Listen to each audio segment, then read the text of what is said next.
And Mr. William Heaton, kindly introduced by the U.S. Embassy Regional English Office, will give their presentation during February and March session.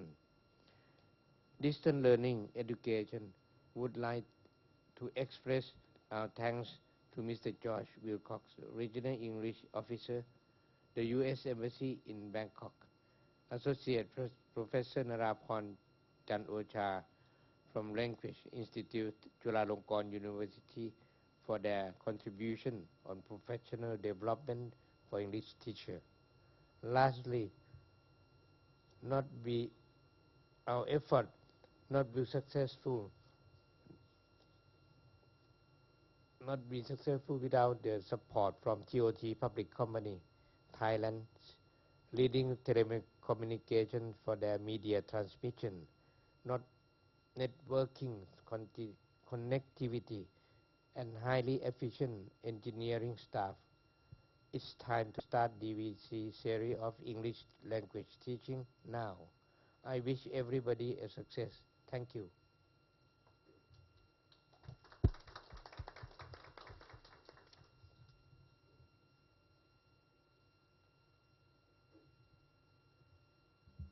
I would like to thank the Distance Learning Foundation for agreeing to carry forward with the project that we began in 2004. Also, thanks to TOT, Chulalongkorn University, Thai TESOL, and also Georgetown University in Washington, D.C., which manages the program that Ajahn Mindy Visser is participating in.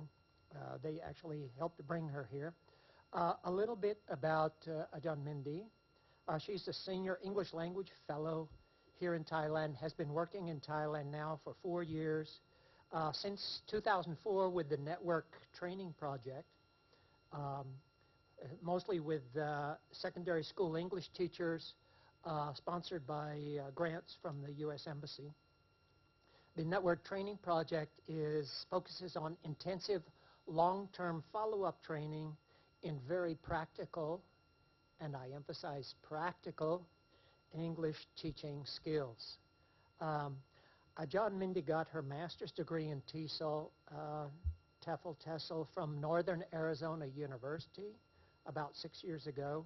One of her mentors, Professor Frederica Stoller, was here recently at the Thai TESOL conference talking about project-based learning, among other topics. And this was, as Kong Kwang Kiao said, this was something that we dealt with in previous video conferences. As you may or may not be aware, this is the beginning of a new series. We're starting with 3 video conferences today on February 20th, and then a month from today, as Kong Kwang Kiao said, and we hope that we can learn from this experience to carry on later in 2007 with a fully or a fairly intensive video conference program. So we would hope that those of you that are taking part in this would evaluate the positive and the negative points and let us know so that we can make the best video program possible. Thank you.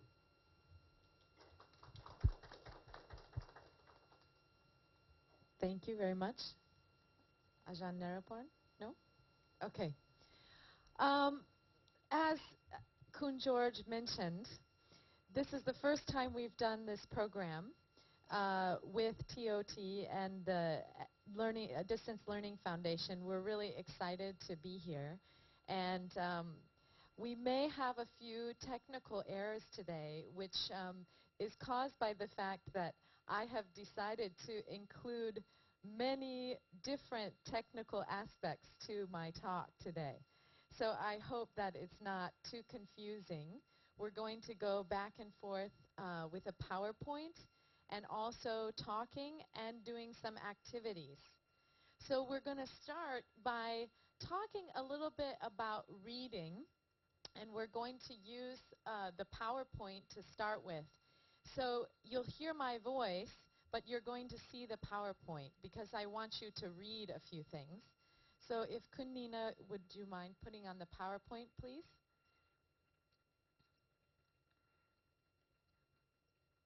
So today we're going to talk about improving reading ability in primary and secondary students. I know that reading is a tough challenge for teachers in Thailand, so I want to talk about some basic issues about reading. Can you go to the next slide, please? I want you to look at these 5 points. Please write true or false. You can just use some scratch piece of paper or think about it in your mind. So what is true of these statements? Which of these statements are true and which of these statements are false? Please read them and come up with your own idea. Which ones are true and which ones are false? I'll give you about 2 minutes.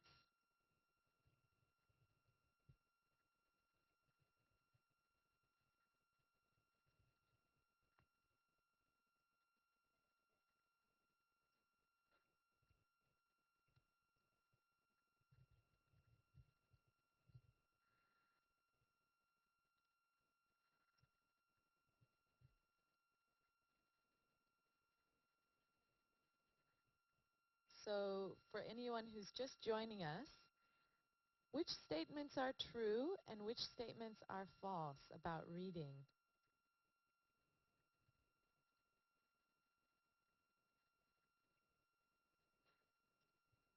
Okay, let's see if I can get some answers from people in Bangkok and people in Hua Hin and people in Nakhon Si Thammarat. Nakhon Si Thammarat, how about number 1? Can you tell us what you think? False. It's not necessary that you should know everything. Okay, great. False. That's the correct answer. False is the correct answer. How about number 2 in Hua Hin? We need to see all the words and letters to understand what we read. Is it true or false? We needing to see all the words and letters to understand what we read. Very Yeah. good. Yes, the correct answer is false. How about number 3? The longer the text, the longer it takes to read. In Bangkok? I think false again. False again. Can you tell me why? I mean that sometimes we have no time to read long text. So we can skip something, maybe just read only the topic sentence or something like that.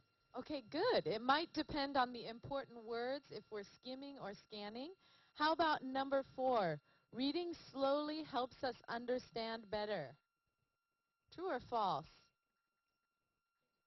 In Bangkok, they're saying true. How about in Hua Hin? What do you think? I think it's false. Okay, Because maybe reading false. slowly, Why false? it's not help us understand better, I think. Okay, great. I'm going to go back to that one in just a minute. How about number 5? Reading silently and aloud are the same. Nakhon Si Thammarat? True or false? I think false. Okay, why? Because sometimes when we read slowly, we cannot understand too. And sometimes we read quickly, sometimes we cannot understand too. Okay, good. So actually the answers to all of these statements are false. Okay. All of them are false. So I think many of you have heard, okay, well, don't look in your dictionaries every time you read.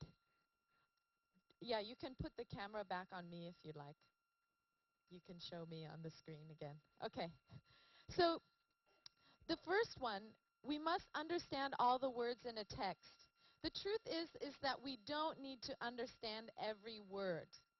And in fact, it's better if we encourage our students to read without using a dictionary and to try to understand without understanding every word, or we will not allow them to actually read. And I will talk to you more about that in a little bit.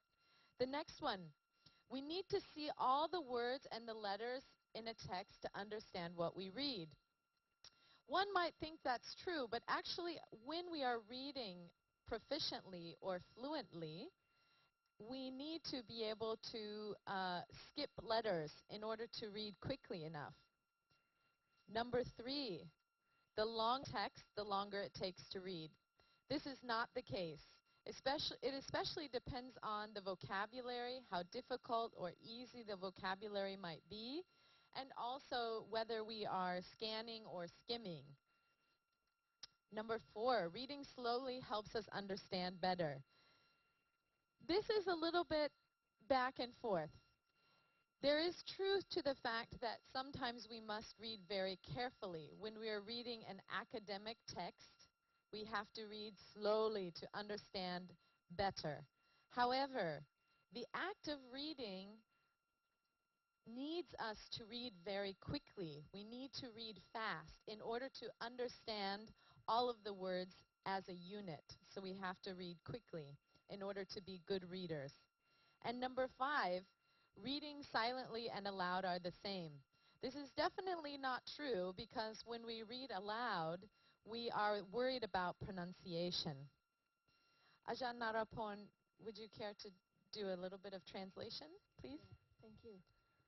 Perhaps we need the PowerPoint again, the 5 items. ค่ะอาจารย์คะอาจารย์มินดี้ได้พูดถึงได้นำประโยคมาให้5ข้อนะคะแล้วก็ให้ดิสคัสกันว่า true false นะคะอันนั้นก็เป็นคอนเซปต์ของการอ่านอย่างเช่นข้อ1เนี่ยนะในข้อนั้นบอกว่าต้องเข้าใจทุกคำซึ่งจริงๆแล้วไม่จำเป็นเลยนะคะเราควรจะกระตุ้นให้นักเรียนของเราเนี่ยอ่านโดยไม่ต้องเปิดพจนานุกรมนะคะอ่านไปเลยโดยที่ไม่จำเป็นต้องเข้าใจทุกคำก็สามารถที่จับใจความได้ข้อ2ก็บอกว่าต้องเห็นทุกคำถึงจะเข้าใจได้อันนั้นก็ไม่ถูกอีกเหมือนกันนะคะอาจารย์มินดี้บอกว่าควรจะอ่านข้ามไปบางคำเพื่อที่จะอ่านได้อย่างเร็วแล้วก็การอ่านข้ามก็จับใจความได้เช่นเดียวกันนะคะไม่จำเป็นต้องเห็นทุกคำข้อ3บอกว่าถ้าเป็น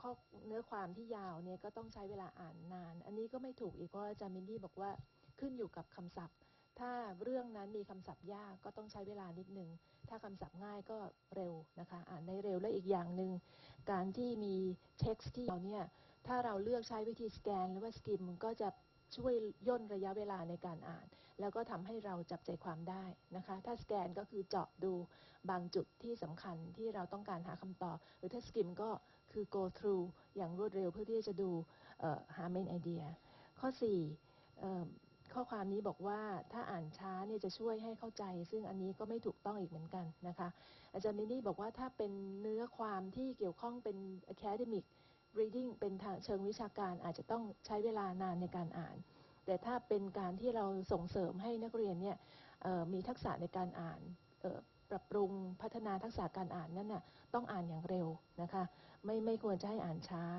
แล้วก็ข้อสุดท้ายบอกว่าการอ่านเงียบๆในใจหรือว่าอ่านดังเนี่ยเหมือนกันอันนี้ก็ไม่ถูกต้องเหมือนอีกนะคะเพราะว่าการอ่านดังเนี่ยเป็นการเน้นเรื่องการออกเสียง pronunciation มากกว่านะคะแล้วก็การอ่านแบบ active reading ควรจะอ่านเงียบๆนะคะเพื่อให้จับใจความได้เร็วค่ะ over to you Mindy Okay, thank you.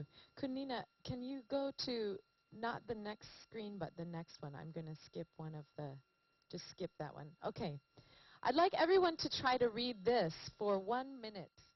Just try to read it for 1 minute.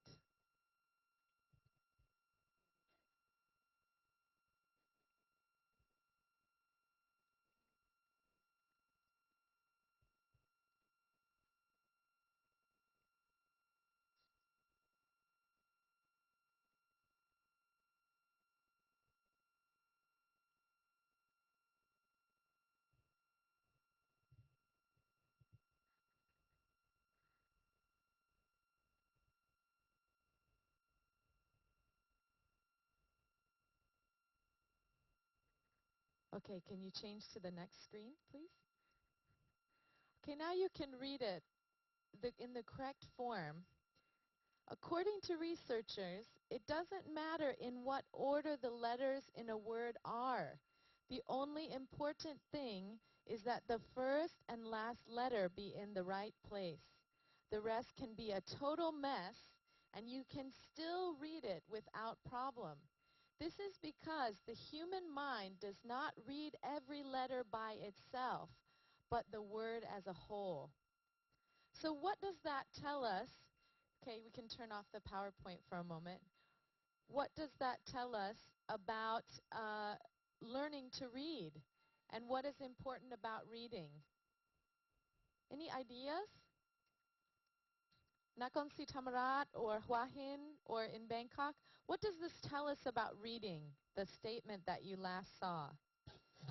The mind is faster than the eyes. Yes, that's true. Our mind is faster than our eyes. It's faster than our fingers. It's much faster than looking up something in a dictionary. What it tells us about reading especially is that we're not looking at details, but we are trying to form groups of words together in our mind when we read. That poses some problems for students in Thailand especially because students in Thailand don't use the Roman alphabet. So this makes it hard for students to learn to recognize words. And recognizing words is one of the most important aspects to becoming a good and fluent reader. Would you like to translate that, Ajahn? Yeah. Thank you อาจารย์มินดีอาจารย์ก็ค่ะที่ให้ดูparagraph เมื่อกี้นะคะอาจารย์ก็คงจะเห็นแล้วว่าจริงๆเราก็อ่านได้ใช่ไหมคะจากparagraph นั้นนะคะแม้ว่าจะเป็นคำที่แปลกๆเขียนผิดนะคะก็อันนั้นก็คือสรุปได้ใจความก็อย่างที่ท่านอาจารย์ที่นครศรีธรรมราชบอกค่ะว่าour mind is faster than eyes นะคะก็คือว่าจริงๆแล้วเราอ่านนี้จับใจความได้นะคะแม้ว่าจะคำผิดคำถูกว่าเราไม่จำเป็นต้องรู้จักทุกคำเข้าใจทุกคำเราก็จับใจความได้ค่ะขอบคุณมากค่ะ Okay, so the next question I want to ask you, teachers in Hua Hin and in Nakhon Si Thammarat and in Bangkok, what are you doing right now to improve your students' reading abilities? What kind of activities are you doing in your class? Maybe if you can turn to a neighbor, 2 or 3 people sitting near you and just talk for a couple minutes. What are some of the things that you're doing in your classroom to improve reading ability in your students? So just get in a small group and talk for about 2 minutes, please. And those of you in TV land, if you can just think about this, maybe even make a list for yourself. What kinds of things do you do in your classroom to improve reading? And we're going to talk about a few activities that maybe you've done already and maybe you'd like to try in your class.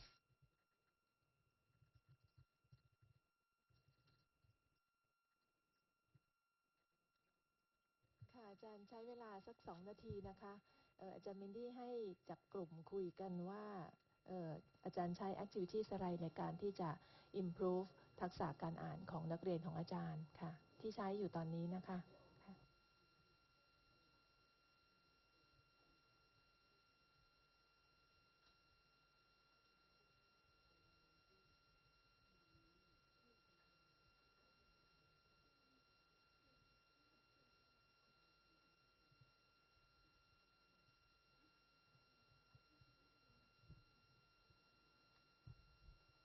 I think we have both primary and secondary teachers with us today.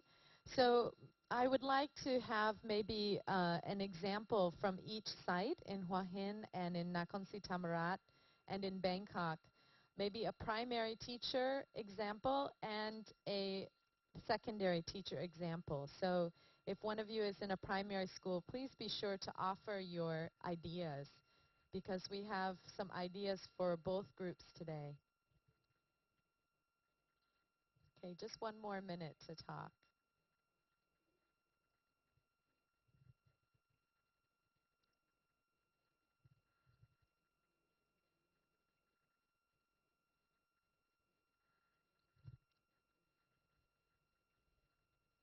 Okay, let's come back. I know it's a quick time, but we have a lot to do today.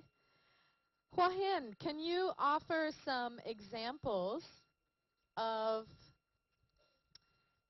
reading activities that you use in your classroom? Hua Hin?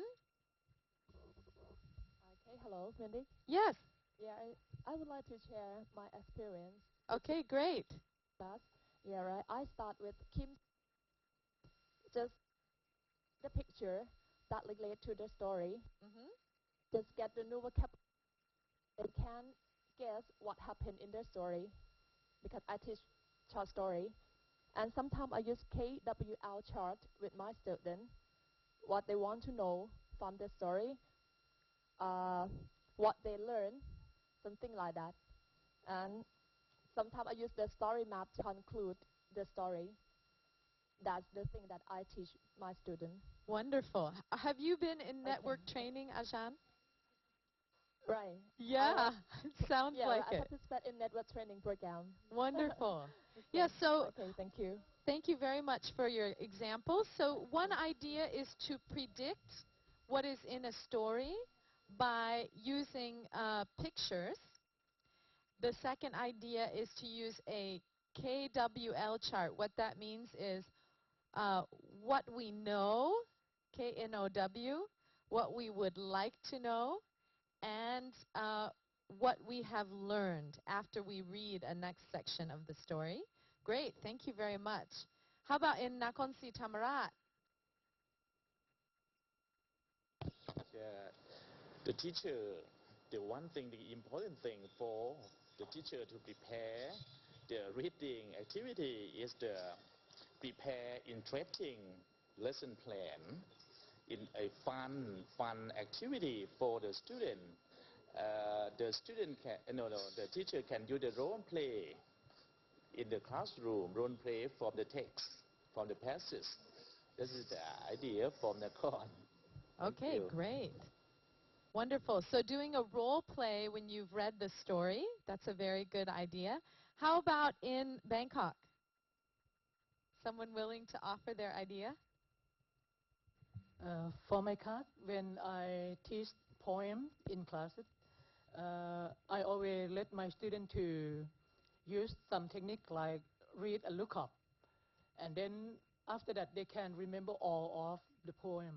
And sometimes I also use miming, to let them to remember the poem. For example, we need to feel more to understand others. We need to love more to be loved back or something like that. Okay. So students have to notice the word like we need to, and then they can remember all of the poem. Okay, wonderful idea. So the first one is to read the poem and to do the look up and say method. So one way that we can help students to read better is by reading and then looking up. So they must remember the words that they've read as a group.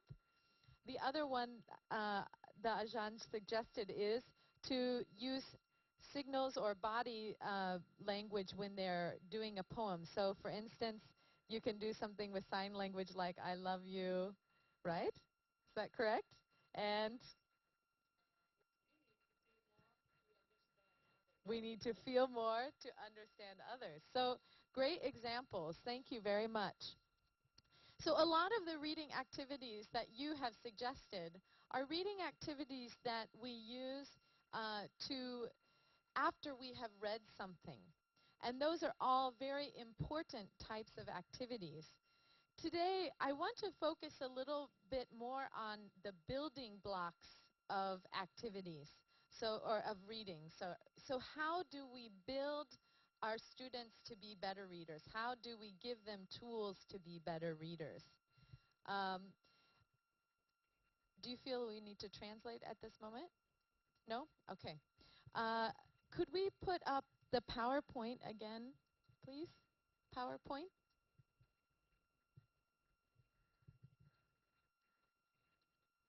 And Kunina, if you can go 2 ahead again. Next one. Okay. So I'd like to talk about how we can improve reading skills in our students. The first things that I'm going to talk about are very basic. So building the basic blocks of being a good reader. We need to have a lot of patience and time spent with words. You can imagine how long it took you to read in Thai when you were a child learning to read. It takes a very long time, a lot of work, and it takes a lot of reading to become a good reader. Secondly, as teachers, we need to help to create a love of reading. I think that reading is not a terribly popular hobby in Thailand. So we need to work harder as teachers to show that reading is a fun and enjoyable activity, not just something the students have to do at school. So the teacher really needs to be a model and show the benefits of reading. The next one is focusing on fluency. So we talk about fluency a lot when we're talking. We talk about being a fluent speaker. But being a fluent reader is equally as important. We often see our students looking up in dictionaries and reading very slowly. That doesn't give them the benefit of fluency and the enjoyment of reading. Reading becomes a chore because they have to translate every aspect of what they're reading. And to become a fluent reader, again, we need to read a lot. We need to read often. So you can go ahead with the next one, sorry, Kunina. So what are the causes of being a poor reader? Number one, a small vocabulary. It's very difficult to build vocabulary, but it's something we need to start at a very young age. It doesn't mean we need to read right away as young students, but we need to start working with our students to build vocabulary and show them what words look like. Next one. We're poor readers if we read word by word. We need to start recognizing certain words that we see all the time in reading, like the, and, but, that. And those words that are most common, we need our eyes to be able to glance right over them. So we need to recognize words. We need to know what they look like and understand the meaning. Reading aloud. Sometimes we want our students to read aloud because we want to know that they are reading. But actually, reading aloud slows our students' ability in reading because they are worried about pronunciation. Doesn't mean we shouldn't do it, ever, but certainly it's not true reading. It's not true reading. Also, slow eye movement. We often put a pencil or our finger across the page because we feel like we can follow the words more easily, but our eyes are faster than our fingers. So we really need to stop our students from using their fingers to follow word reading. Ajahn, would you like to translate right now before I go on to the next slide? Okay. Maybe you can go. อาจารย์มินดี้ก็พูดถึงสาเหตุของการที่นักเรียนเนี่ยอ่านได้ช้านะคะแล้วก็อ่านไม่เก่งนะคะอย่างแรกก็คือ small vocabulary ก็คือว่ามีคำศัพท์น้อยรู้จักคำศัพท์น้อยนะคะซึ่งเราก็อาจารย์ก็บอกว่าเราก็ควรจะส่งเสริมให้นักเรียนเนี่ยได้รู้จักคำศัพท์มากขึ้นแล้วก็ได้เรียนรู้ตั้งแต่ยังเด็กๆนะคะบอกว่าอาจารย์ก็บอกว่าเด็กประถมก็เริ่มอ่านได้แล้วบางคนก็อาจจะคิดว่ายังไม่รู้คำศัพท์เลยจะให้อ่านนะเดี๋ยวอาจารย์ก็จะมีกิจกรรมอะไรมาแสดงให้ดูว่าเด็กๆก็อ่านได้แล้วนะคะแล้วก็การที่จะอ่านเป็นคำๆไปเนี่ยก็ไม่ควรนะคะเพราะนั่นจะทำให้นักเรียนเนี่ยไม่ได้ทักษะการอ่านที่แท้จริงนะคะเพราะการอ่านที่แท้จริงไม่ใช่อ่านทีละคำแล้วก็แน่นอนเดียวกันก็คือนักเรียนเนี่ยควรจะรู้จักคำนะคือเห็นปั๊บแล้วรู้เลยว่าคำนี้เป็นคำประเภทไหนคำอะไรนะแล้วก็การอ่านเสียงดังนะอาจารย์มินนี่บอกว่าครูเนี่ยต้องให้เวลาให้นักเรียนอ่านเนี่ยให้อ่านเสียงดังเพื่อที่ครูจะได้รู้ว่านักเรียนเนี่ยกำลังอ่านซึ่งจริงๆมันไม่ใช่เลยนะคะนักเรียนอ่าน ในใจก็ได้การอ่านเสียงดังนั้นไม่ได้เป็นการเน้นทักษะการอ่านกลายเป็นเน้นทักษะอื่นอย่างเช่น pronunciation นะคะมันไม่ได้ช่วยให้ส่งเสริมการทักษะการอ่านค่ะแล้วก็อีกอันนึงก็คือเรื่องการslow eye movement นะคะคือถ้าอ่านเนี่ยก็อย่างเมื่อกี้ค่ะคือไม่ให้ติดไปที่อ่านทีละคำนะให้อ่านโดยภาพรวม as a whole ทั้งหมดเพื่อที่จะได้จับใจความได้นะก็เพราะนั้นก็แล้วก็ให้พยายามอย่าให้นักเรียนเนี่ยใช้นิ้วชี้ไปตามคำนะคะให้อ่านโดยที่เก็บมือให้เรียบร้อยนะคะอ่านทั้งหมดค่ะในภาพรวมขอบคุณค่ะ Thank you very much, Ajahn. Okay, back to the PowerPoint again, please.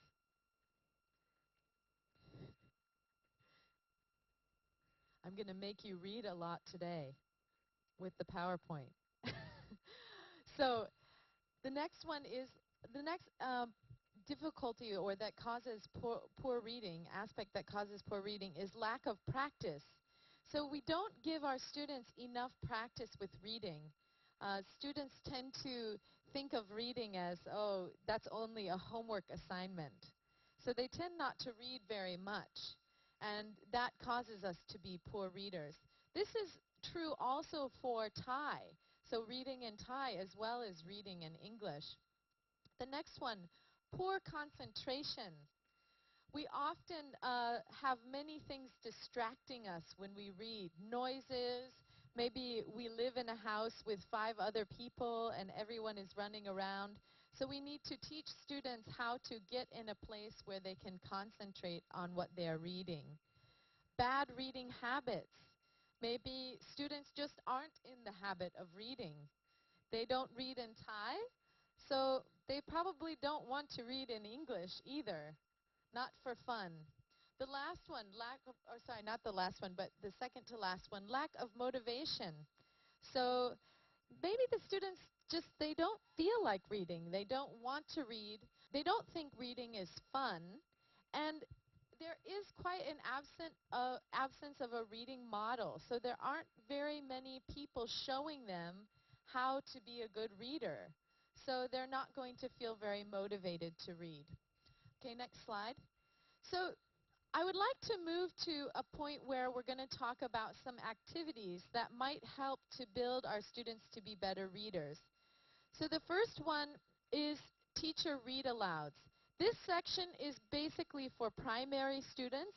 However, I think a lot of these can be transferred to higher learning. So secondary students, even sometimes in the college classroom, we could use some of these ideas. So if you can just stay with that one, Kunina, right now.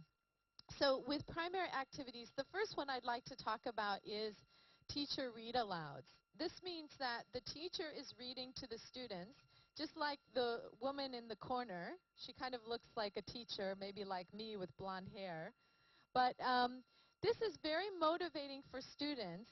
And maybe you can put the camera on me now, if you don't mind. So turn the PowerPoint off. And I'd like to show you, can you turn the PowerPoint off, please? In the back? Okay, thank you.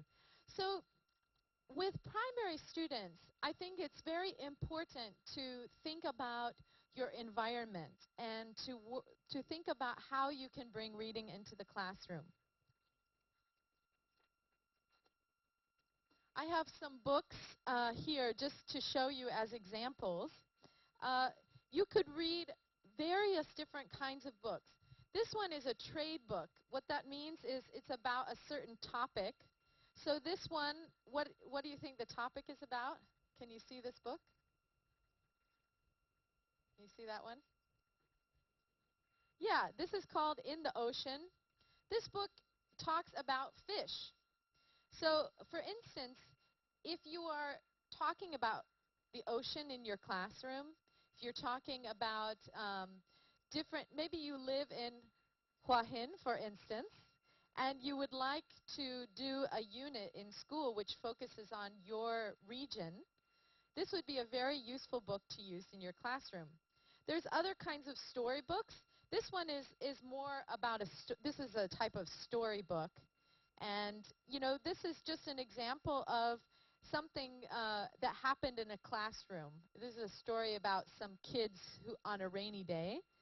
And then the last one I have is a very, very basic primary book. And this one has a lot of school vocabulary. So when you're picking out books, it's very important to think about how it relates to what's going on in your class.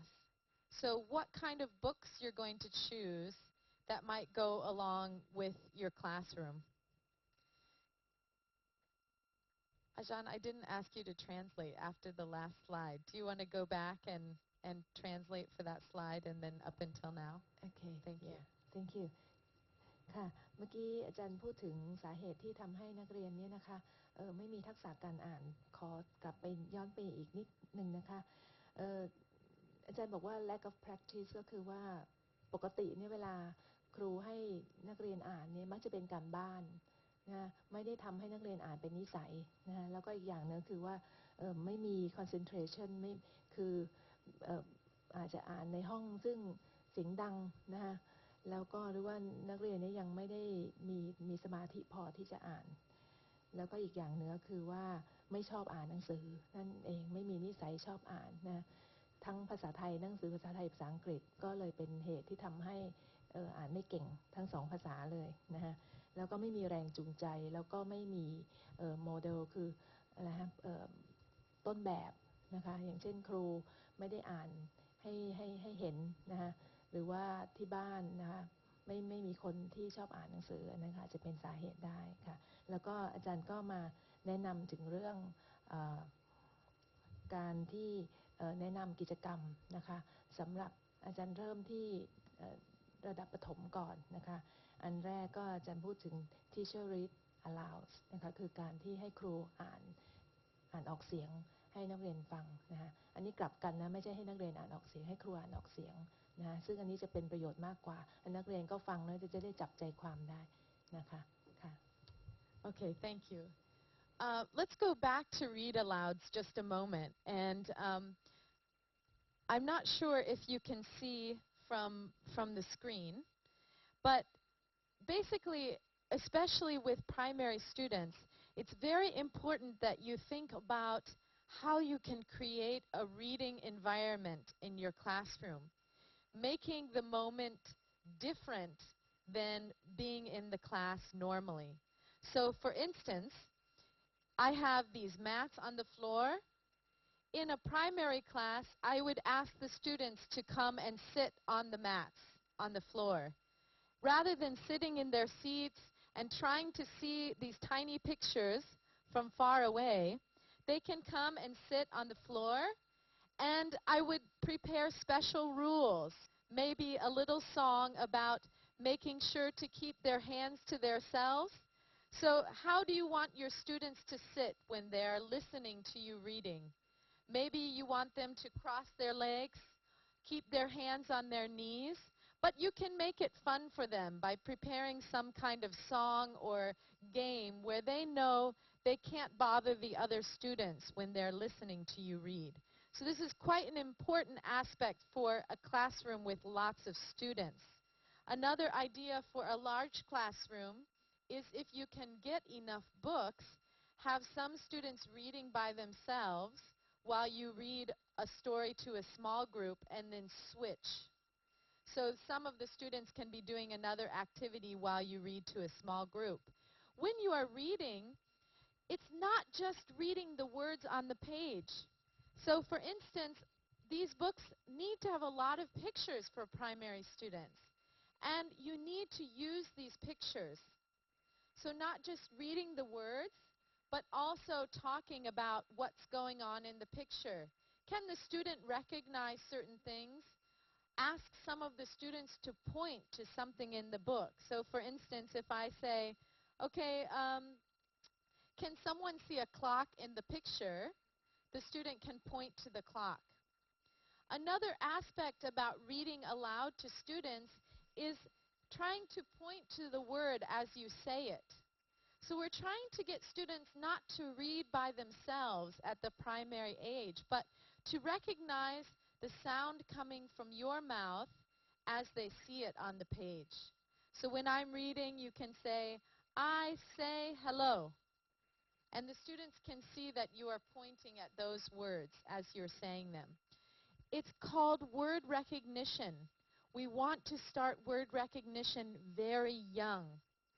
And especially books that are made for English learners, like this one, for instance, they're going to use words that students need to know for future learning. So it's good to choose books, even though they might be a bit more expensive, but to choose books that are focused for English learners, because they will teach students the words they need for future learning. Ajahn, would you like to translate before I move on to the next activity?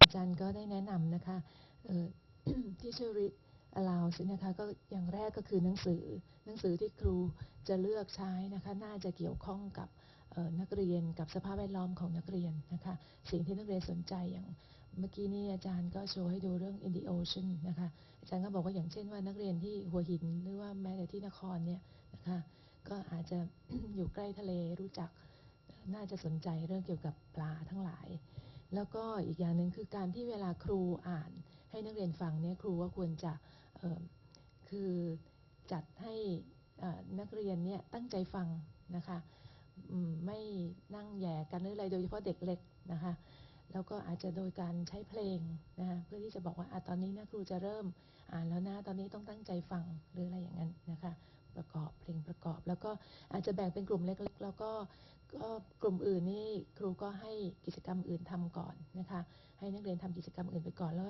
ครูก็อ่านเฉพาะให้กลุ่มเล็กๆกลุ่มแรกนี่ฟังหรือว่าให้นักเรียนมีส่วนร่วมอย่างเช่นครูอ่านไปแล้วก็โชว์รูปในหนังสือไปแล้วอาจจะถามนักเรียนบ้างว่ารูปสัตว์ตัวนี้อยู่ที่ไหนอะไรเงี้ยให้นักเรียนชี้ในหนังสือได้นะคะหรือว่าครูอ่านแล้วก็ชี้คำที่ครูกำลังอ่านให้ฟังนะคะอย่างเมื่อกี้อาจารย์ยกตัวอย่าง I say hello แล้วก็ชี้ที่คำ hello นะคะซึ่งอันนี้ก็เป็นการเริ่มที่จะให้นักเรียนรู้จักคำนะคะเป็น word recognition ขั้นแรกๆเลยแค่ในระดับคำระดับประโยคสั้นๆก็เป็นการให้นักเรียนนี้สะสมนะคะการรู้จักคำรู้จักการอ่านได้ค่ะ Okay, thank you, Ajahn. So the next PowerPoint slide, please. Thank you. The next activity that we're going to talk about is pocket charts and word walls. And as we go about talking about these activities and using a pocket chart and a word wall, I'm going to use this a few times during the talk. You'll notice I like them a lot. Pocket charts and word walls familiarize students with words, and new words are in the classroom wherever you go. So if you can put the camera back on me, so turn the PowerPoint off. So you'll see behind me, this is a pocket chart. Have you seen one before? Yes. Sometimes I've seen people make these from future board and plastic. So I bought mine, but if you can't buy it, this one is made from some material and plastic. You could try to have someone make it for you, or you can make one yourself. Basically, all it is having some clear plastic pockets, and you can slip things inside it. And we're going to do a number of different activities using this, but you can slip these cards inside it. The other thing that I think is great for a classroom are word walls. And I have to thank my students in Nakhon Si Thammarat because they helped me make this a number of years ago. Mine is made from material, but you could make yours out of many different things. One of the problems I think English teachers have sometimes is that they don't stay in the same classroom. So I think these are great ways that you can make something to carry with you. I carried all of this with me to Bangkok. 2 mats, this pocket chart and this word wall, and it was not heavy, so it's easy to move around.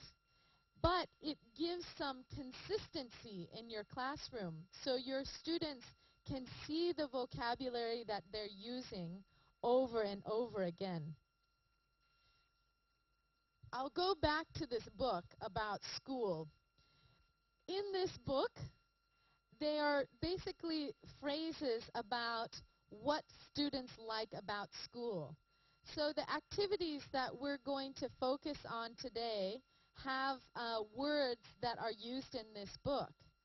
So whenever you're using a book, you're not just going to read the story, but you're going to use all of the vocabulary over and over and over and over and over and over and over again. Because that is the way students learn words. That is the way vocabulary sticks in their head. You have to repeat and repeat and repeat again. And also in this story, there are pictures that have some shapes.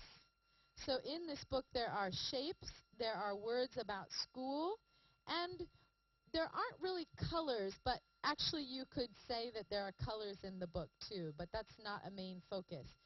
So we're going to use that vocabulary for our work today for the primary activities.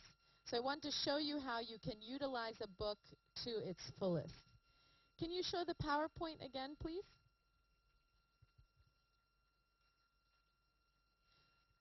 So the next thing that we're going to talk about is recognizing sounds. Before we do that, maybe I will ask Ajahn Naraporn to translate about pocket charts and word walls, please. Thank you ค่ะ Pocket Charts กับ Word Walls นะคะก็เป็นอุปกรณ์อย่างหนึ่งซึ่งจะช่วยทำให้อาจารย์เนี่ยทำกิจกรรมสำหรับนักเรียนในห้องได้โดยเฉพาะนักเรียนประถมนะคะที่อาจารย์โชว์ที่อาจารย์มินดี้โชว์เมื่อกี้นะคะก็ Pocket Charts ก็ทำเป็นที่ใส่นะคะใส่บัตรคำพวกนี้ค่ะนะคะซึ่งทำจากพลาสติกกับผ้านะคะแล้วก็เราก็สามารถที่จะขนย้ายไปได้แล้วก็เวลาเราสอนเนี่ยเราก็เอาคำที่เราจะสอนที่เราจะโฟกัสวันนั้นเนี่ยเอามาใส่ไว้ใน Pocket Chart นะคะหรือว่า Word Walls ก็ทำจากผ้าแล้วก็มีบัตรคำมาติดนะคะซึ่งอาจารย์ก็บอกว่าอันนี้ก็เป็นการที่จะช่วยให้นักเรียนได้เห็นคำที่เราต้องการที่จะสอนเนี่ยซ้ำๆทุกครั้งที่เราเข้ามาสอนเนี่ยเราก็เอามาติดนะคะเขาก็จะได้เห็นตลอดเวลาแล้วก็จะได้ซึมซับได้เรียนไปด้วยทุกครั้งนะคะแล้วก็จะได้จำได้ค่ะอันนี้ก็สำหรับเด็กประถมนะคะแต่สำหรับอุปกรณ์นี้จะไปใช้กับเด็กมัธยมก็ได้นะคะเราก็จะมีคำอะไรที่ยากขึ้นคำบัตรคำที่ยากขึ้นหรือว่าประโยคที่ยากขึ้นก็ได้ค่ะ Over to you, Mandy. Okay, thank you. So the next thing we're going to talk about is an activity using the word wall where we're asking students to recognize a sound. Now, I don't actually know a lot about phonetics, but one of the things that I do know is that when we teach our students the alphabet, they begin to believe that the sounds depend on the letter always. But that's not always true. We know that, right? Sometimes a C sound or a C letter makes a S sound. So it's quite confusing to our students. So one of the first things we want them to recognize is that sometimes the sound matches with a different letter than they think it might. So I'm just going to do an easy example here. I would like you to look at these words that I have up here, and maybe I'll ask Nakonsi Tamarat. Can you tell me which of these words starts with a S sound? Nakonsi Tamarat? Can you tell me can you see the pictures in Nakonsi Tamarat? Yes. Can you see them well enough to tell me which ones begin with a S sound? Square. Yeah? Square. Square, what else? Star. Star. And?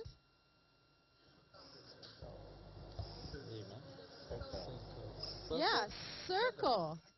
So this is just an easy example. The other ones begin with different sounds. Triangle, oval, heart, diamond, rectangle, right? So they don't have a sound. But this is a good example to show you about matching for sounds instead of always matching for letters. So we can show our students that square, star, and circle all begin with a sound, even though circle begins with the letter C.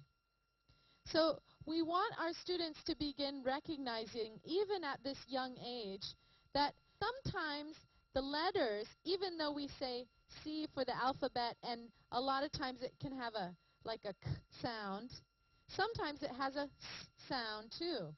So when we start talking to students about reading, or not even talking about reading, just asking them to look at words, we want them to recognize the sound, not just the letter. Okay? So matching sounds rather than matching letters. Ajahn, could you translate again for me, please? อาจารย์มินนี่ก็พูดถึง recognizing sounds นะคะคือการที่เอาบัตรคำมาใส่ pocket charts เนี่ยนะคะก็มีประโยชน์อีกอย่างก็คือว่านอกจากเด็กจะรู้จักคำแล้วเนี่ยก็รู้จักเสียงนะคะค่ะอย่างเช่นเมื่อกี้นี้อาจารย์ก็ยกตัวอย่างว่าจากคำทั้งหมดเนี่ยนะคะ8คำเนี่ยให้เลือกซิว่าคำไหนที่ขึ้นต้นด้วยนะคะซึ่งก็ทางก็เลือกมาได้3คำทั้งครูที่นครนะคะค่ะนี่เป็นต้นเป็นคือเป็นการนอกจากจะให้รู้จักคำแล้วรู้จักการออกเสียงด้วยนะคะไปในคราวเดียวกันค่ะ Okay, thank you, Ajahn. The next thing we'll talk about, if you can put up the PowerPoint, please, is the last activity on this page is identifying stress. So we want to start familiarizing students with stress patterns as well. This is more an aspect of pronunciation, but it can help them recognize stress in words. So, and it helps them to remember words too, because it helps them to feel that rhythm. So if you can put the camera back on me, you can turn off the PowerPoint. We're going to play a little activity using the pictures first. Okay, we're going to use the pictures first. So I would like you to tell me what word. I want you to guess which word, and I'm going to sound out the stress pattern. Okay? Are you ready? So tell me which word it is. Wait just a second. I haven't done it yet. You ready? Oh, I can't do that. Hold on a second. I'll just do it with my mouth. You ready? Bump.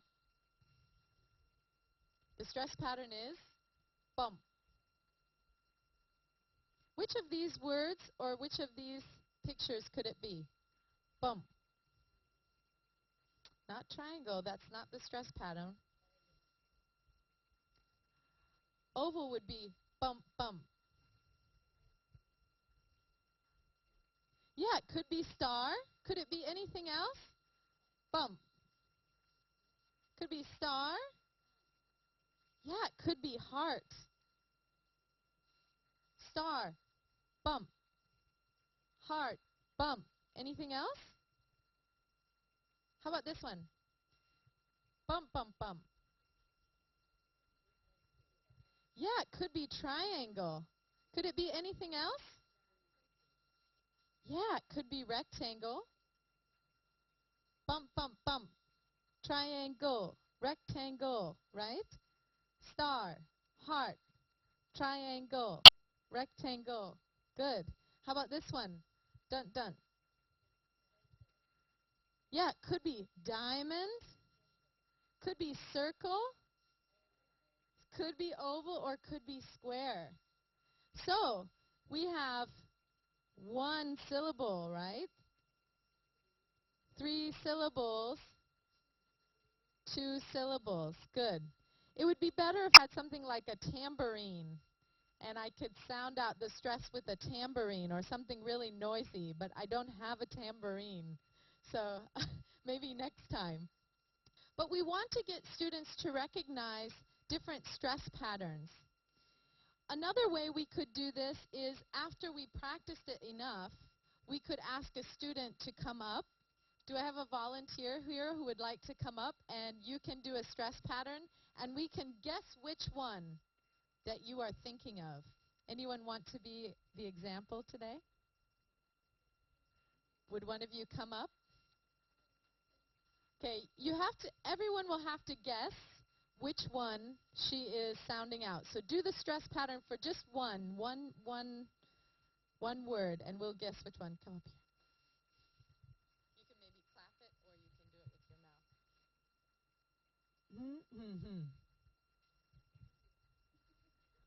Was it triangle? Right. Yes, it was triangle. Great. Thank you.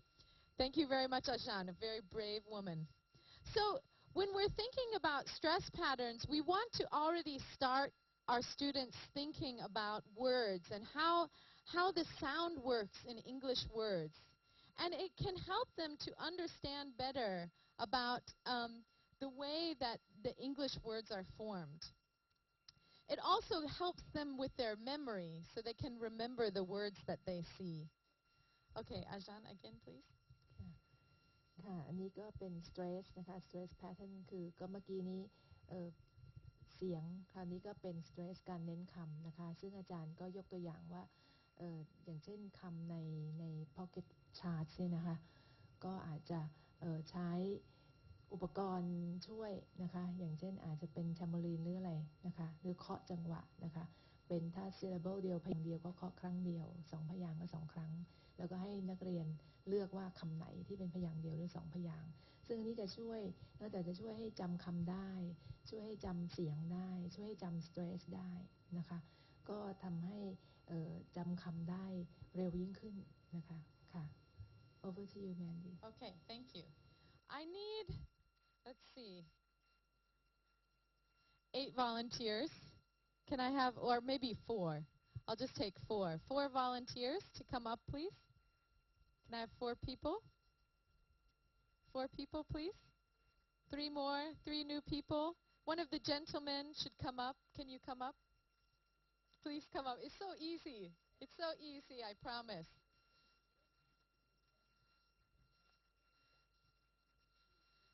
So the next thing that we're going to do, thank you, George. The next thing that we're going to do is an easy activity that I'll talk about on the PowerPoint in just a minute. But I'm going to give each person a picture, 2 pictures actually. And this is very easy for us. So you have to imagine that these might be new students who are learning these words for the first time. It's probably quite difficult for them, but it's easy for us. Okay? But the first step in getting students to recognize words is not asking them to read the word by themselves, but to do some matching. So what we would like to do is have in our pocket chart the words, okay? And the first thing we want them to do is maybe do a little bit of matching. Maybe they're not even ready to do it as an individual, but you could do it as a class. For instance, can I have one of yours? I might say to the whole class, class, which one does this belong with? What is it? Okay, it's a heart. Which one is the heart on here? Which one is the heart on the screen? Okay, and then the whole class can point to it, and we'll put it in. So the first step might be saying to the whole class, point to the word. Where does this picture belong, right? Okay? If the students are getting a little bit better, and you feel like they're ready to do it by themselves, then you would ask the student, okay, can you show a picture? Show us the picture. Show it to everybody so everyone can see. Okay, it's a star. Where does it belong? Good. So we're matching the words to the pictures. Not just saying the word, but we're matching them to the pictures. And? Circle. Thank you very much. Next, Ajahn. Great. Oh, is that a square? Yeah, it's a rectangle. Maybe it's hard to tell. They look very similar. They look very similar.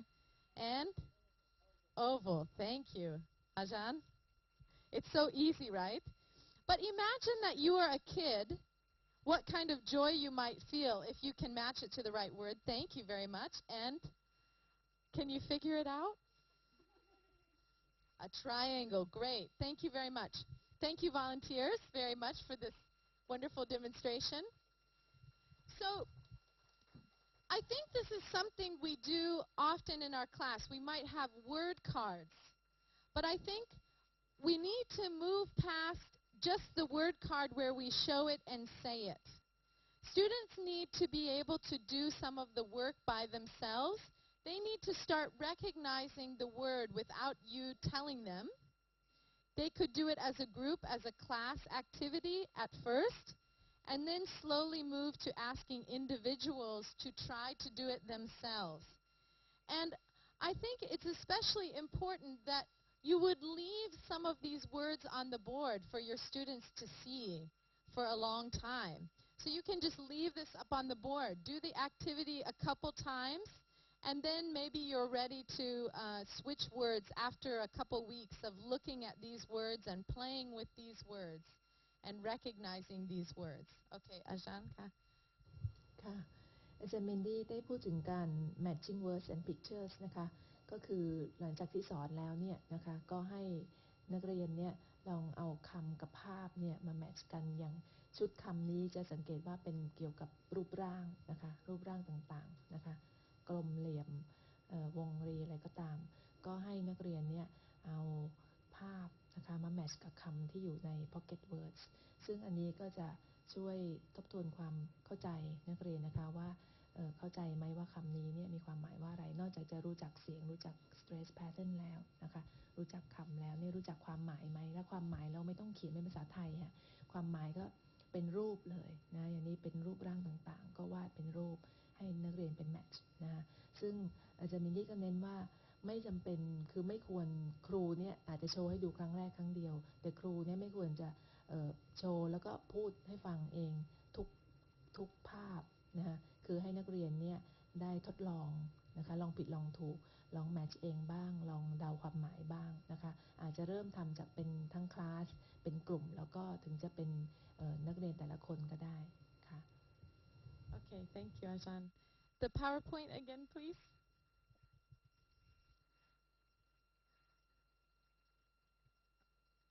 Okay, so now we have done the matching words and pictures activity. So in that aspect, students are learning to recognize words. And as I mentioned before, but I want to stress again, our students are just learning the Roman alphabet or the English alphabet. So really the first step is not just to have them know the alphabet. We want them to start recognizing the most important words. And later when we talk about secondary activities, I will go into how we can find out what those words are. And it's very easy. They have it on the internet. So we will talk about that a little bit more later. Now, when we start to recognize words, we're starting the seeing process. The next thing I want to do is a word recycling and choices and reading to speak. So we want students to be able to relate the story experience and the words they're learning to their own life. So we're going to do some activities that have to do with that and also some chants, a short chant that will help students to recycle vocabulary. Okay, you can turn off the PowerPoint again. So we have here on the board some words from our story. And as we did in the last activity, I would first ask the students to match the pictures with the words. So we already did that before, so I won't do it again. But with my students, I would do it again and again and again and again. Oh, this one is too big.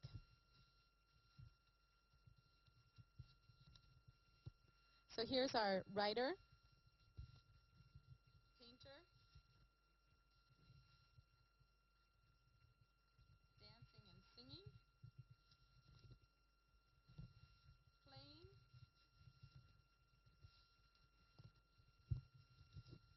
reading. It's getting kind of messy.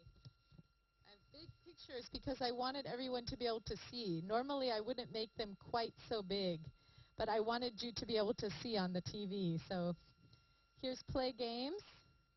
And I actually have a cleanup one, but it's not very good. I couldn't find someone cleaning a classroom. So we'll just take this picture down, but know that I would normally have a picture for it. Now, I've asked a couple teachers to help me. This activity is actually a choice activity. And what it has to do with is giving the students a choice to talk about what they like at school.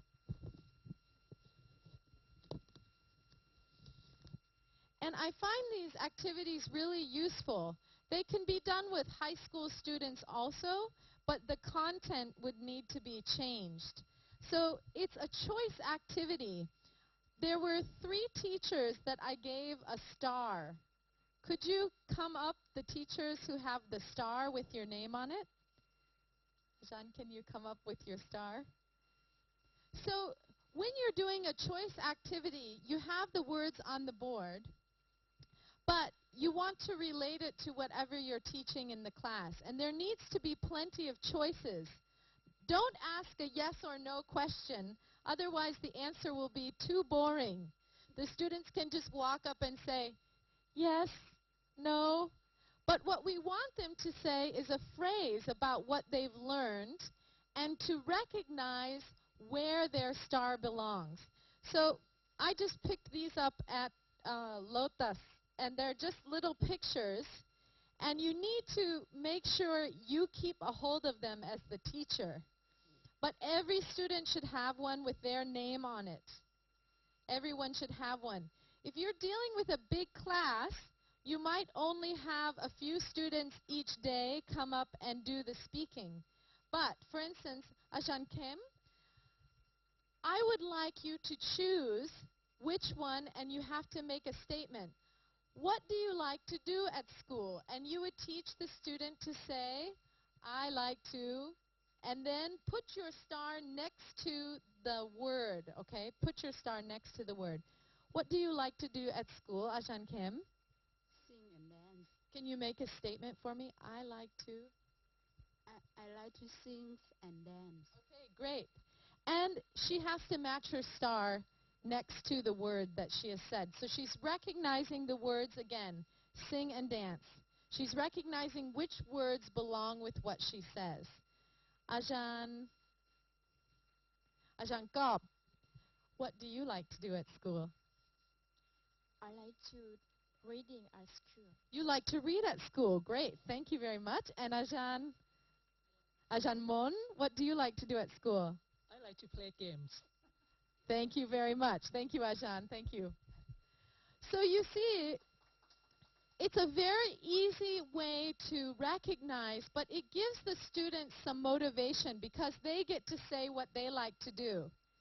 And these are the phrases that are used in the book that we've read. So we've read this book one time. Maybe we read it again. Maybe we read it a few times.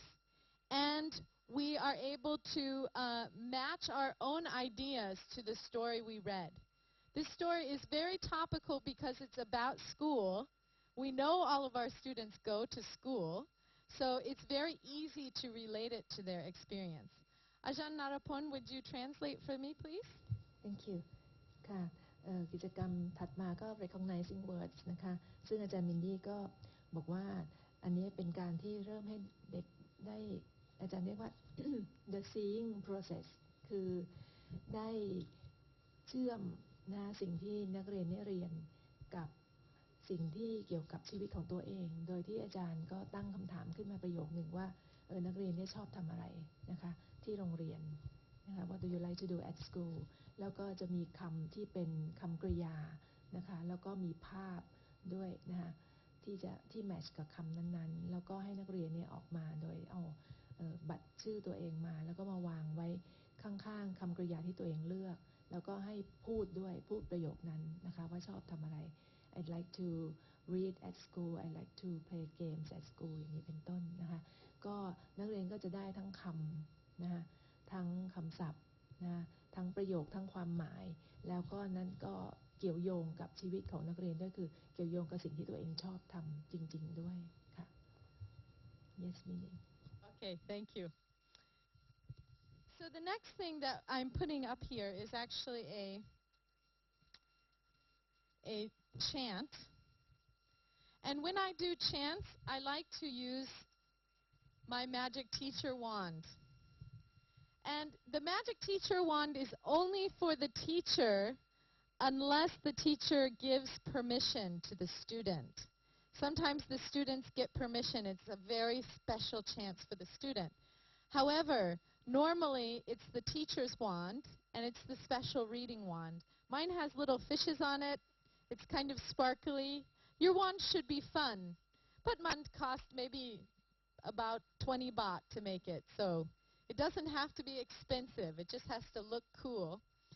So when you are reading a chant, what you want to do is use vocabulary that is important to the students, and you want to make sure that you are pointing to the words as you're reading it. The first time you read it to your students, you want the students to listen only. So let's just listen the first time, okay? After we listen, I would like you to read it with me. But let's listen the first time. School is cool. Yeah, I like school. School is cool. I like to write at school. I like to play at school. I like to play games at school. I like to paint at school. Yeah, I like school. School is cool. Okay? So let's try this one together because I think it's a little bit hard, but it's a very American-style slang. Yeah, I like school. Try it with me. Yeah, I like school. Okay, good. Are you ready to read it with me? Okay. Let's read together. School is cool. Yeah, I like school. School is cool. I like to write at school. I like to play at school. I like to play games at school. I like to paint at school. Yeah, I like school. School is cool. Terrific. Great job, everybody. Now, once the students have done this chant many, many times, we may be ready to look at some recognizing. So what I might ask is, I would really like one of these gentlemen to come up because they're so quiet. One of the guys, come up. Don't be so shy. You're handsome. You'll look good on camera. Okay. So the first thing I might ask my students to do is to recognize some words that are very easy. For instance, I would ask them to say, okay, can you point to the word school? Point to the word school. Can you point to all the words that say school? How many times do we have school? We have school here. 1, 2, 3, 4, 5. Good. Good. We have 9 words of school. Thank you very much, sir. Thank you. Give him a hand.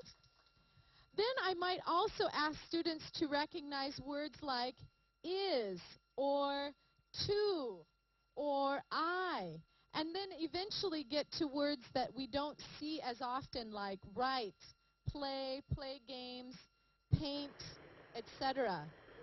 Another activity you can do is to ask students to make their own chant. you can see that I don't have all of the strips. I've got some more strips here. So I would like, let's see, 1, 2, 3, 4, 4 people to come up, 4 new people. And I want you to help me write the chant. You're going to choose which things you want to put up. Some people from the back, can you come up? Just 4 people. We're going to rewrite the chant the way we want it. So I'm going to put these on the floor, and you can choose one. What is the thing you like to do at school? And I want you to put it into the chant. So just choose one. Each of you choose one, and you can put it here, here, or here. Which one would you like to put in? You can put it wherever you want in these 4 slots, and we're going to rewrite the chant. Go ahead. Somewhere in the middle. Great, great. What does that one say? Can you read it?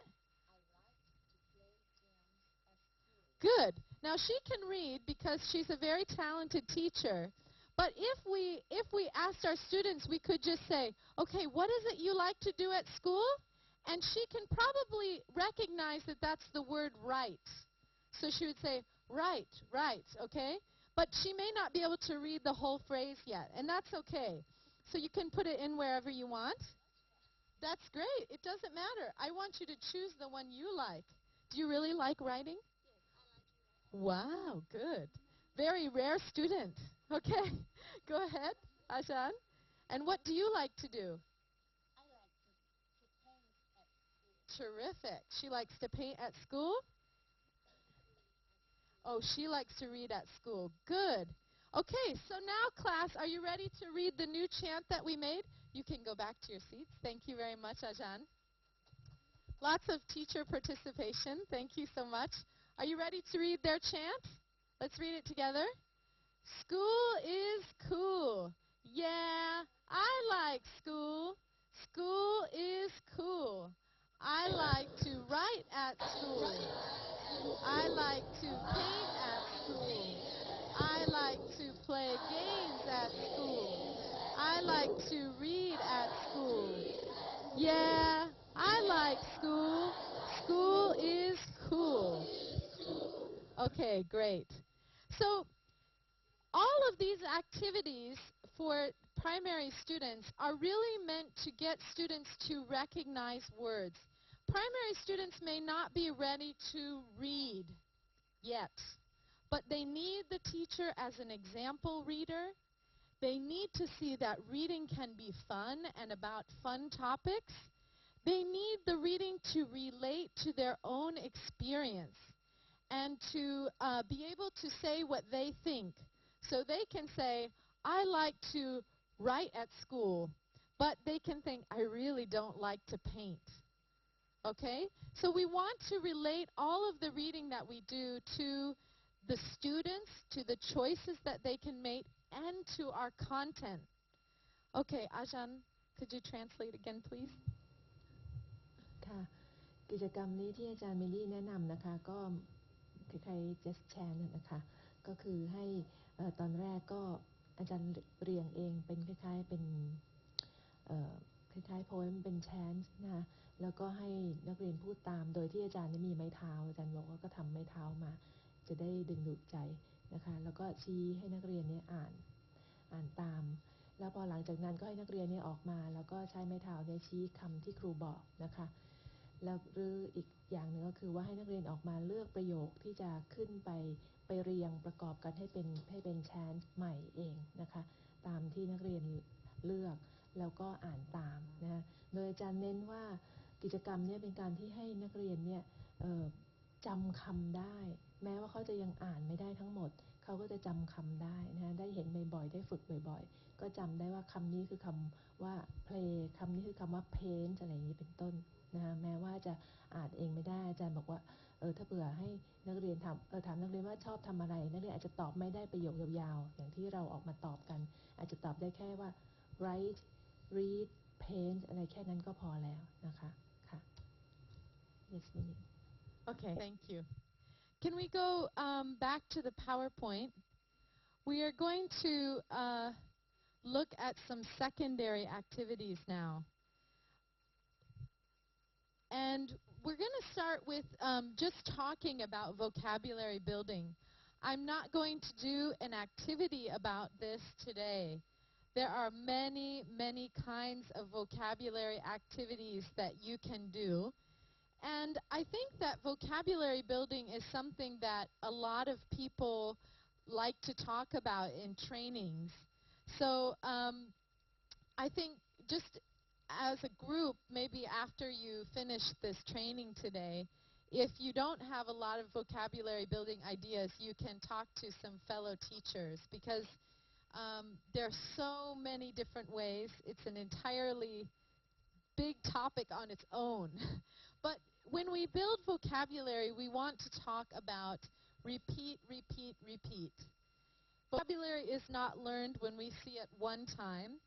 Some people say it takes around 7 times using, seeing, speaking the word. However, it could be, I think, from 7 to 14 times, really. I think it can take longer for, or more repetition for some students. The next aspect that we will talk about and you will see is a word wall. We need to make sure our students see vocabulary. They see it every day in the classroom, and that they can play games with the vocabulary that you're trying to recycle. If you can turn off the PowerPoint just a minute. So this is a word wall that it's a little bit small, actually, and if you have your own classroom where you can use a huge wall, it's much better. But you'll see here that I have put up a small amount of words. We have some pronouns, some adjectives, nouns, and also verbs. So basically, I've put the cards according to the word type in different colors.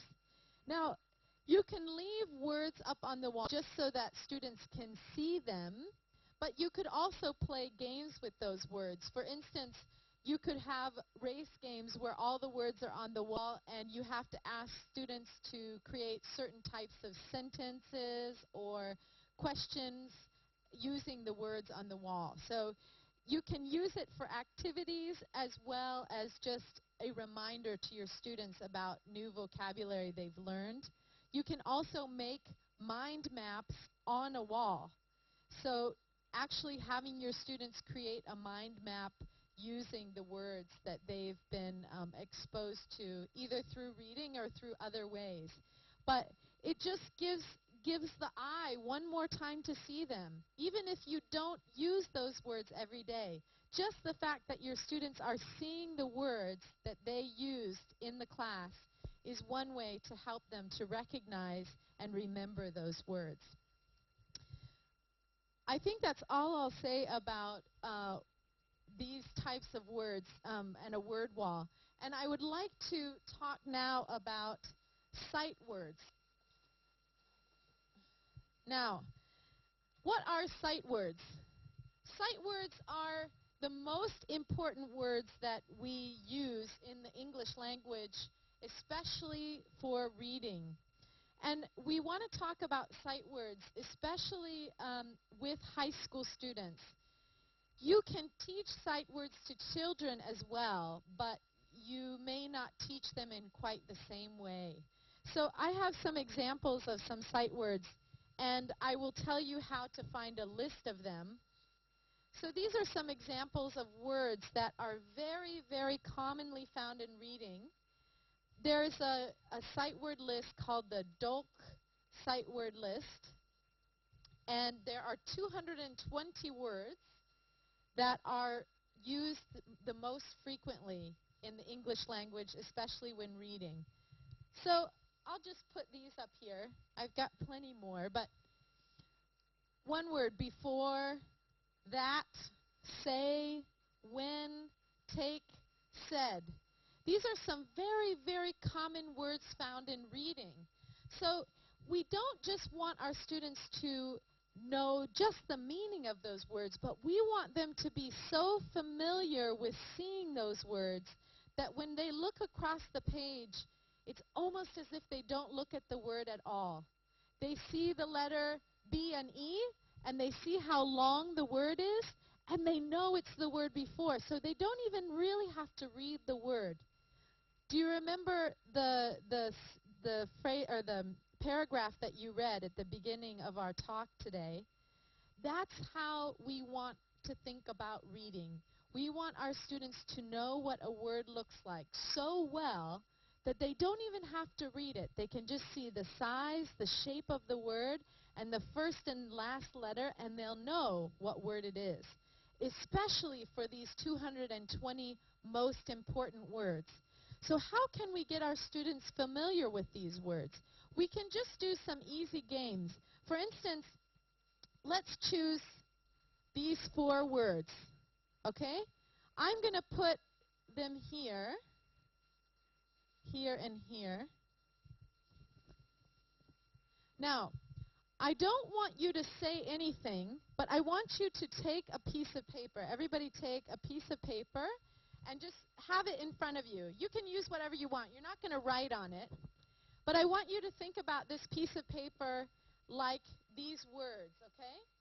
So, on the top right corner is the word before, okay? The top right corner is the word before. The top left corner is the word that. The bottom, the top right corner is the word that. The bottom right corner is say. The top left corner is before, and the bottom left corner is when. Don't write it on there. Don't write it on your paper. Don't write it on your paper. I just want you to think of those things, because I'm going to ask you to point. Okay, have you looked at these words long enough? Okay.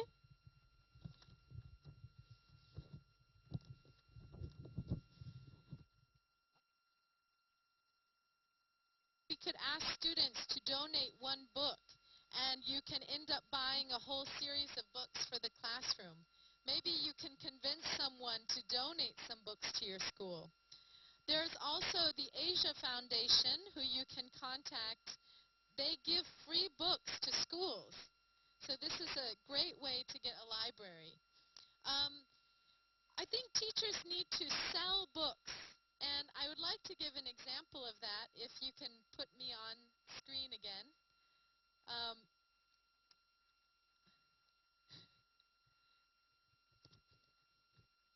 So, for instance, when we can turn the PowerPoint off. When we are talking about books in the classroom, we don't just want to give students a book and say, read this. We need to sell the books. We need to get students excited about books. So, for instance, if we're showing them a story, where am I on here? Okay. So, this way. Okay. So, for instance, if we have a story like this one, I can say, okay, what do you think this story might be about? Can you see the picture? Can you see it? Where am I showing it? Here. Oh. Okay, can you see that picture in Nakon Si Tamarad? Hua Hin? What kind of story do you think this is in Hua Hin? What kind of story is it? Is it a love story? About crime. Maybe about crime. Yeah, it could be about crime. Does it look like a happy story? Happy for some. Happy for some. What do you think, Nakon Si Tamarad? Happy for some. Yeah. What do you think this guy's doing up here in the doorway?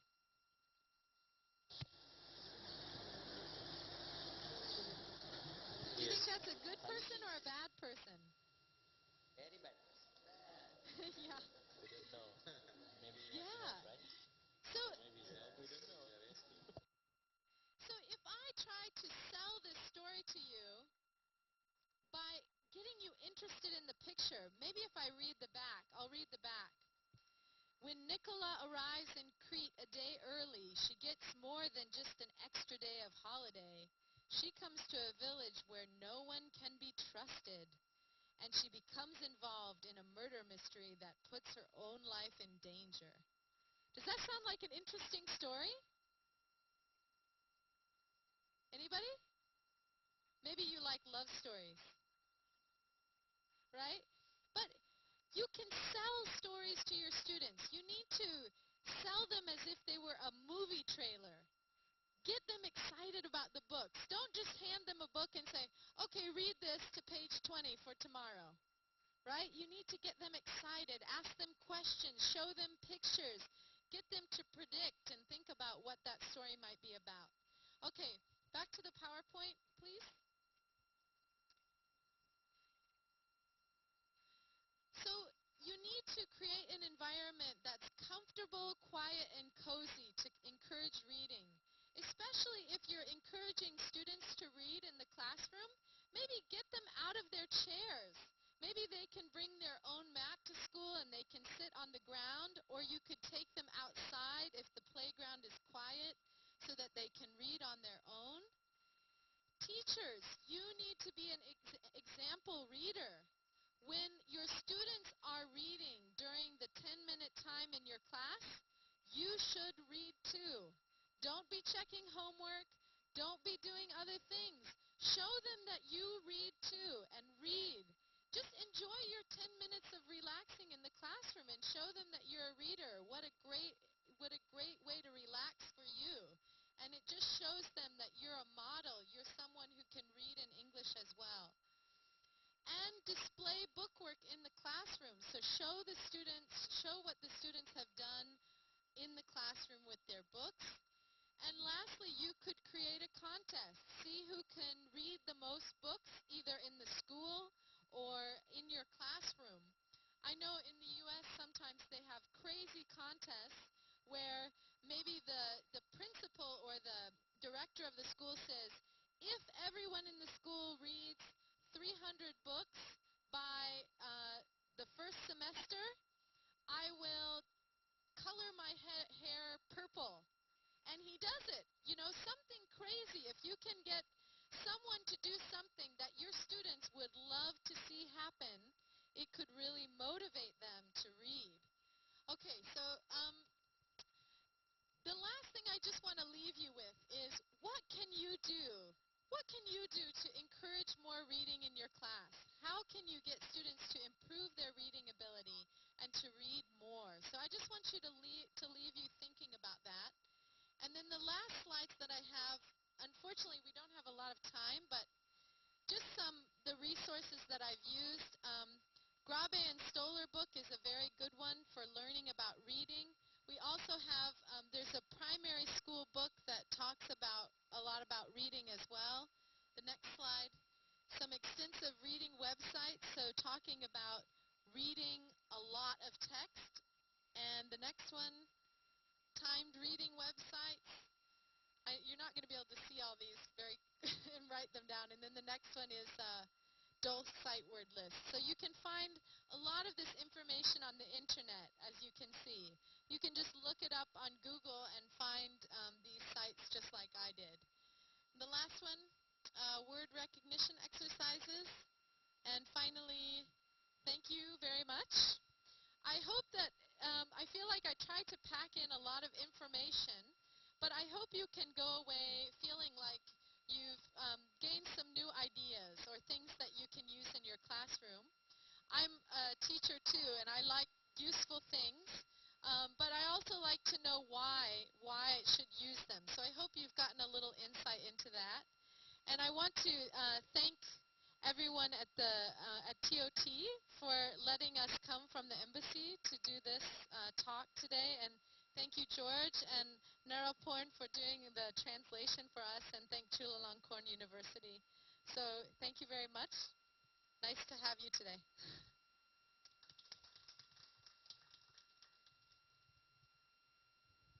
ค่ะก็ก่อนจะจบนะคะก็อาจารย์ก็สรุปว่าการสร้างบรรยากาศนะให้นักเรียนเนี่ยฝึกฝนการอ่านก็อย่างเช่นว่าขอบริจาคหนังสือนะคะหรือว่าเวลาที่ครูจะให้มอบหมายให้นักเรียนอ่านหนังสือเนี่ยก็ควรจะอาจารย์บอกว่า try to sell the book นะไม่ใช่ว่าส่งหนังสือให้บอกให้ไปอ่านมาหน้า1 ถึงหน้า 20นะแต่ว่าคือพยายามดึงดูดความสนใจโดยที่อ่านback cover บ้างนะคะคือเป็นเรื่องย่อหรือว่าให้ดูภาพดูปกดูอะไรนะว่าสนใจไหมถ้าสนใจก็เลือกไปอ่านนะแล้วก็ให้มีบรรยากาศที่สบายๆเงียบๆให้อ่านแล้วก็ครูเนี่ยใน10 นาทีนั้นเนี่ยต่อวันเนี่ยครูก็ควรจะอ่านด้วยไม่ใช่นั่งตรวจอันบ้านอยู่นะซึ่งเรามักจะทำแบบนั้นแล้วก็อาจจะมีการแข่งขันนะใครอ่านได้มากที่สุดนะคะหรือว่าใครอ่านหนังสือและสรุปให้เพื่อนฟังแล้วเพื่อนเนี่ยไปเลือกอ่านตามได้มากที่สุดนะก็อาจน่าจะเป็นการแข่งขันได้ลักษณะหนึ่งค่ะ